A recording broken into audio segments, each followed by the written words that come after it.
selamat datang di video kami dari kelompok 10 Program Profesi Apoteker Institut Sains dan Teknologi Nasional Jakarta. Kalian tahu nggak sih apa itu gastritis? Gastritis merupakan penyakit pada lambung yang terjadi akibat proses peradangan dinding lambung. Seperti pada gambar berikut. Gastritis atau MAH adalah peradangan pada lambung yang diakibatkan oleh kelebihan asam lambung, sehingga dinding lambung lama-lama tidak kuat menahan asam lambung. Kelebihan asam lambung bisa menyebabkan lambung jadi meradang dan iritasi, sehingga menyebabkan rasa nyeri pada ulu hati. Pada saat makan, makanan yang masuk akan dicerna di lambung dan dihancurkan oleh asam lambung. Produksi asam lambung ini terus bekerja meskipun tubuh sedang istirahat. Selanjutnya, klasifikasi gastritis. Klasifikasi gastritis ini sendiri ada dua, yaitu yang pertama gastritis akut dan yang kedua gastritis kronis. Gastritis akut sendiri terjadi mendadak dengan rentang waktunya itu kurang dari 6 bulan. Kemudian gastritis kronis tersendiri waktunya itu menahan dan waktunya itu lebih dari 6 bulan. Seperti dilihat, gastritis kronis ini lebih parah daripada gastritis akut. Patofisiologi gastritis akut. Yang pertama diakibatkan oleh stres, yang kedua diakibatkan oleh makanan pedas, alkohol, dan obat. Stres merangsang saraf simpatik nasofagus yang dapat meningkatkan HCl sehingga terjadi mual muntah.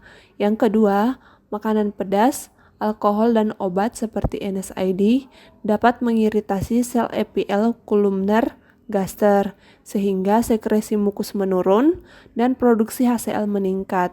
Hal ini dapat mengakibatkan terjadinya vasodilatasi sel mukus mukosa gaster yang dapat mengelupas dinding lambung sehingga mengakibatkan nyeri. Patofisiologi gastritis kronis. Gastritis kronis sendiri disebabkan oleh H. pylobacter pylori. H. pylobacter pylori dapat merangsang terjadinya pangastritis, di mana pangastritis merupakan peradangan pada lambung. Hal ini dapat mengakibatkan kerusakan pada sel-sel lambung yang mengakibatkan terjadinya kematian sel. Berikutnya etiologi. Gastritis akut disebabkan oleh yang pertama, mengkonsumsi alkohol, yang kedua, infeksi bakteri, virus, dan jamur, yang ketiga, stres akut atau shock, yang keempat, radiasi, yang kelima, alergi dan keracunan makanan, yang keenam, obat-obatan tertentu, yang ketujuh, empedu, yang kedelapan, iskemia, yang kesembilan, trauma langsung. Berikutnya ada gastritis akut kronik yang disebabkan oleh bakteri H. pylori. Terapi farmakologi. Yang pertama ada antasida dengan dosis 1-2 tablet selama 3-4 kali sehari. Untuk mekanisme kerjanya yaitu menetralkan asam lambung sehingga dapat mengurangi iritasi mukosa lambung akibat asam lambung yang berlebih. Untuk komposisi antasida itu terdiri dari garam aluminium, efek sampingnya konstipasi. Berikutnya ada garam magnesium, efek sampingnya diare, dan natrium bikarbonat. Yang kedua ada H2 blocker, contohnya ranitidin dan famotidin atau OA3. Yang ketiga ada PPI, yaitu proton pump inhibitor, contohnya ada omeprazol, OA2, lansoprazol, pantoprazol, dan esomeprazol. Baiklah, yang selanjutnya ini adalah mekanisme H2RH dan juga PPI.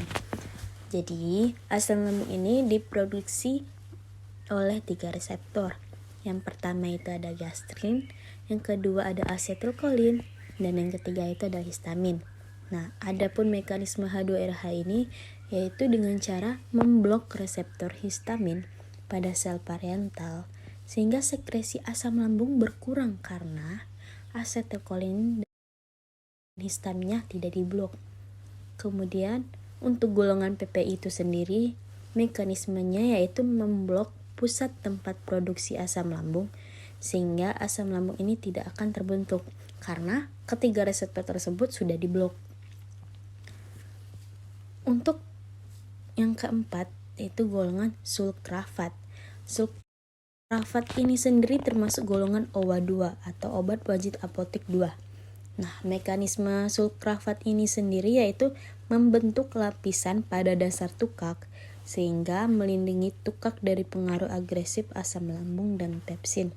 Nah, yang kelima yaitu ada agen prokinetik atau anti mual muntah. Adapun mekanisme kerja dari agen prokinetik itu sendiri yaitu memblok reseptor mual dan muntah. Contoh dari obat agen prokinetik ini ada metoclopramid. Metoclopramid ini termasuk ke dalam golongan obat OWA1, domperidone, dan ondansetron. Nah, obat ini dapat dilihat pada gambar yang ada di slide. Terapi non-farmakologis. Yang pertama, penurunan berat badan untuk pasien yang kelebihan berat badan atau obesitas. Yang kedua, hindari makanan berlemak yang menurunkan tekanan LES. Yang ketiga, makan makanan yang kaya protein untuk meningkatkan tekanan LES. Yang keempat, hindari konsumsi makanan yang menimbulkan gas dan terlalu pedas. Yang kelima, hindari minuman dengan kadar kafein, alkohol, dan kurangi merokok. Yang keenam, hindari obat yang mengiritasi dinding lambung. Yang ketujuh, jangan langsung berbaring atau tidur setiap setelah makan. Yang kedelapan, olahraga teratur. Pengobatan gastritis dapat dilakukan dengan swamedikasi maupun swamedikasi. Berikut adalah kriteria untuk pengobatan dengan swamedikasi. Yang pertama, nyeri ringan sampai sedang. Yang kedua, bukan termasuk pengecualian. Yang ketiga, bukan termasuk pasien khusus, misal ibu hamil, ibu menyusui, dan geriatri. Yang keempat, tidak ada komplikasi penyakit. Untuk non-swamedikasi atau pengecualian, yang pertama, heartburn lebih dari 3 bulan atau setelah 2 minggu pengobatan dengan H2RA atau PPI tanpa resep. Yang kedua, mulas dan dispepsia ketika mendapat resep H2RA atau PPI. Yang ketiga, nyeri jantung turun. Yang keempat, kesulitan atau rasa sakit saat menelan makanan padat. Yang kelima, muntah darah atau keluar cairan berwarna hitam. Yang keenam, suara mendesis yang kronis, batuk tersedak. Yang ketujuh, BB turun tanpa sebab. Yang kedelapan, mual muntah diare. Yang kesembilan, ibu menyusui. Yang kesepuluh, anak-anak kurang dari 12 tahun setelah menggunakan antacid H2RA atau kurang dari 18 tahun untuk penggunaan omeprazol. Akan tetapi yang perlu diketahui adalah lambung akan susah menyesuaikan produksi asam lambung jika pola makan Anda tidak teratur. Lalu, bagaimana cara mencegahnya? Berikut tips untuk mencegah penyakit gastritis. Yang pertama, jaga pola makan Anda secara baik dan teratur. Hindari menunda waktu makan karena akan mengakibatkan produksi asam lambung meningkat. Kedua, makan makanan yang bersih, sehat, dan bergizi. Hindari makanan yang merangsang kerja lambung seperti makanan pedas, asam, kopi, minuman bersoda secara berlebihan. Ketiga, makan dengan tenang, jangan terburu-buru. Kunyah makanan hingga lembut untuk meringankan kerja lambung. Keempat, makan secukupnya, jangan biarkan perut kosong, tetapi jangan makan berlebihan sehingga perut terasa sangat kenyang. Kelima, hindari stres yang berlebihan. Anda dapat mengalihkan rasa stres dengan berolahraga secara rutin. Keenam, hindari merokok. Ketujuh, tidak mengkonsumsi alkohol. 8. Menyediakan dan mengkonsumsi makanan ringan.